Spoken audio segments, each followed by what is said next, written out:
Everybody get up, it's time to slam now. We got the real jam going down. Welcome to the Space Jam. Here's your chance, do your dance at the Space Jam. Alright.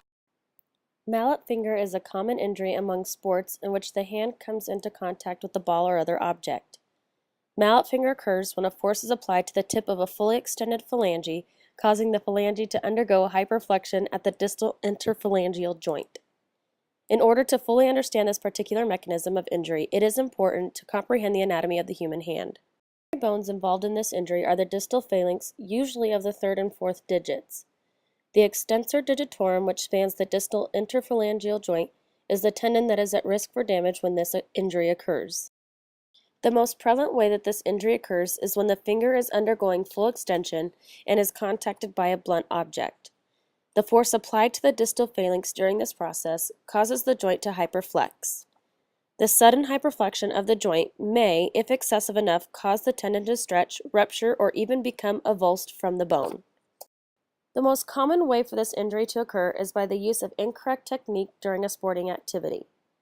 In particular, front row volleyball players who are using incorrect techniques are extremely susceptible to this particular injury because of the force of the ball coming down on their fingers. During a block in volleyball, the defender attempts to block the incoming ball from reaching their side of the court. In order to do so, they must extend their arms and fingers in the direction of the ball. If this process is done too late, then they run the risk of developing an injury. There are varying degrees of injury. The most common injury incurred is a stretch of the extensor digitorum, which results in a slight drop of the finger. In some cases, the tendon can become severed from the joint, in which case both of these types of injuries should be treated immediately with ice and elevation, and within 1 week of injury, medical treatment should be sought.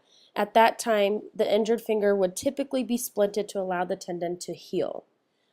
And if an avulsion occurs, the tendon becomes completely severed from the joint, and in most cases, a fracture of the distal phalanx occurs as well.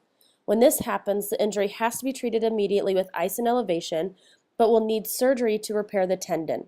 There are multiple surgical options, of which include pinning the fracture to act as an internal cast and fusing the joint surfaces together to aid in the healing of the tendon. Mallet finger injuries can be prevented by learning proper blocking technique and learning correct timing. Most injuries occur because a volleyball player's hands are not in the position at the correct time. In order to properly block an incoming volleyball, the defender must execute proper blocking technique. There are 3 critical anatomical areas that one needs to be aware of when performing a block. First, they must execute what is known as strong hands. This means that when your hands are above your head, your fingers should be slightly flexed in order to cup or accept the ball. Next, it is important to position your arms so that your outside arm is facing internally, so that when the ball comes into contact with your hand, it travels towards the center of the court.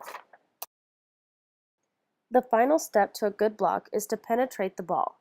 To do this, you must get as close to the net as you can and make sure you get your hands in position soon enough so that the ball contacts the palm of your hand and not your fingertips. Arms come above the head, extended completely through the fingers, cupped around the ball, just push it down.